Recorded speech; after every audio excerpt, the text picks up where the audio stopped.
I've watched Coyote owners hear a rattle, see a cam timing code, and immediately start pricing cam phasers. They're already bracing for a $3,000 or $4,000 bill before they've even pulled a wrench.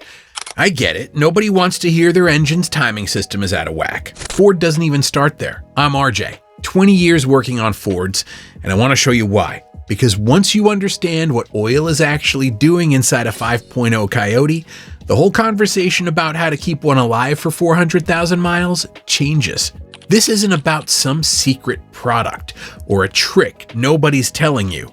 It's about understanding what this specific engine actually needs. And most owners never get told the real reason. Most people think oil only lubricates a Coyote. It doesn't. On this engine, oil is also the hydraulic fluid that operates the entire variable cam timing system. Every cam phaser, every VCT solenoid runs on oil pressure and oil flow, not just oil as a coating on metal keeping friction down. That's why oil quality matters differently on this engine than it does on something simpler. Dirty oil doesn't just wear parts down slowly over time here. It can gum up a solenoid smaller than a AA battery and throw off cam timing in a matter of weeks, not years. Low oil doesn't just risk a dry bearing somewhere down the road. It can starve the exact system that's supposed to be adjusting your cam timing in real time, right now, on your drive to work. Think about that for a second. On most engines, oil condition is a long game. Slow wear, gradual consequences, years before anything shows up. On a Coyote, bad oil can talk to you in weeks through a rattle or a code because the VCT system is reading the oil's condition constantly, whether you're paying attention or not. That's why the Coyotes that make it to 300,000 and 400,000 miles usually aren't the ones running miracle additives. They're the ones whose owners never let the oil get dirty, low, or wrong. 6 habits get you there. None of them cost thousands of dollars. That's exactly why so many owners skip them. Step 1. Don't stretch the interval to the edge of what the monitor allows. Ford's Oil Life Monitor is a real system, and I'm not going to tell you it's lying to you, but on a Coyote I plan to keep, I don't run it out to the absolute maximum the truck offers. If you tow, idle, or put real miles on in stop-and-go traffic, I bring that interval in tighter, full synthetic. Call me old-fashioned if you want. I really don't care. This isn't about distrust of the technology. It's about knowing that on this specific engine, the oil isn't just doing a lubrication job that can drift a little past optimal without consequence. It's running a control system that reacts to exactly how clean and fresh that oil is. Result? VCT solenoids working with oil that's still doing its job, not on oil in its last few hundred miles of usefulness. Step 2. Never let the level drift low between changes. This is the one most owners underrate, and on a Coyote, it matters more than people think.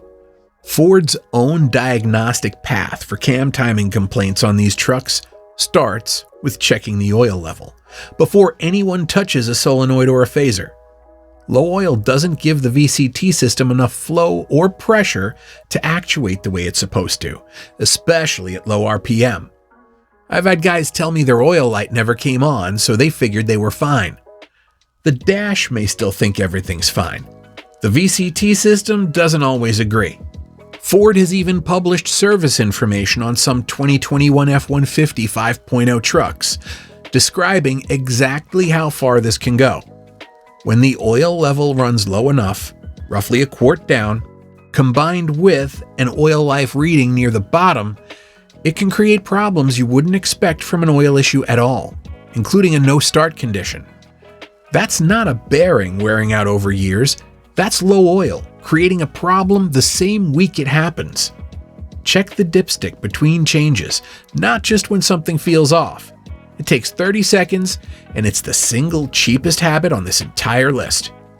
Result? A cam timing system that always has the oil supply it was designed around, not one running on fumes between changes. Step 3.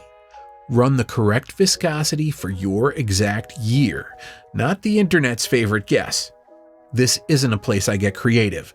Gen 1 through Gen 3 F-150 Coyotes, 2011 through 2020, call for 5W20. Gen 4, 2021 and newer, moved to 5W30. Ford changed that spec for a reason tied to how that specific engine was built. Revised oil pump, revised internals, a different set of tolerances behind it. Running a heavier oil than your year calls for, because a forum told you to, isn't protecting the VCT system. It's just working against the tolerances Ford engineered it around. Every internet oil expert shows up in the comments on this one. Somebody swears thicker oil quiets the engine down or protects it better under load. Maybe it does something for the noise. It's not doing your phasers any favors if it's not the oil the system was calibrated to move through those tiny passages. Result? Oil that flows through the phasers and solenoids exactly the way the system was designed to use it. If you want the maintenance schedule I actually use when I'm trying to keep a Coyote alive long term, that's exactly why we built the free Ford Longevity Checklist. It's at FordScope.com. Step 4. Use a filter that actually holds oil between starts. A weak anti-drain back valve lets oil bleed out of the filter overnight, which means every cold start is a partial dry start, whether you realize it or not, right as that VCT system needs stable pressure to do its job. The Motorcraft FL500S is the filter Ford engineered for this engine specifically for that reason. If you run something else, know what you're actually getting in exchange, not just a lower price on the shelf. On the Coyote, that filter mounts horizontally, wedged in tight against the subframe, which is also why I don't bother trying to pre-fill it before installing. There's no clean way to do it on this engine without making a mess and losing most of what you poured in anyway. Result? Oil pressure that comes up fast and stays stable, instead of chasing it for the first few seconds of every drive. Step 5. Actually look at what comes out. Every oil change is a free diagnostic if you pay attention to it. Check the level before you drain it, not just after you fill it. Smell the oil. Cut the old filter open if anything about the truck's been bothering you. A noise you can't quite place. A code that cleared itself and never came back. A filter cutter costs about $20, and 30 seconds under a light can tell you whether you're looking at normal wear or something worth paying attention to before it gets expensive. You're not just checking for bearing wear here. The same oil you're looking at has been feeding every VCT solenoid and phaser on the front of this engine too. What you see in that filter is a report card for the whole hydraulic system, not just the bottom end. You're not looking for a reason to panic. You're looking for the small stuff before it becomes the expensive stuff. Result? You catch a problem while it's still an oil problem, not after it's become a phaser problem. Step 6. If a cam timing code shows up, follow Ford's order, not your fear. Here's the one that saves people real money. When a Coyote throws a cam correlation code or starts rattling on a cold start, most owners jump straight to pricing phasers. Ford's own diagnostic path doesn't start there. It starts with the oil level, then the VCT solenoid, and only after that does it go deeper. I've seen the pattern play out the same way more than once. Owner hears the rattle, assumes the worst, starts calling around for phaser quotes before anyone's even scanned the truck. Then it turns out the oil was low or it was past due, or somebody ran the wrong weight after an internet forum talked them into it. I've watched trucks come back to life after nothing more than fixing the oil. Not everyone, but enough that I never skipped that step first. Before you spend $3,000 or $4,000 on parts, do what Ford itself tells a technician to do first. And that one still gets me every time. It's usually a $30 problem wearing a $3,000 costume. Result? More often than owners expect, the fix was never the phaser. It was the oil the whole time. Take care of the oil, and the Coyote usually takes care of the rest. If this video helped you keep a little more money in your pocket and you'd like to support the channel, hit the join button below. I'll see you in the next one.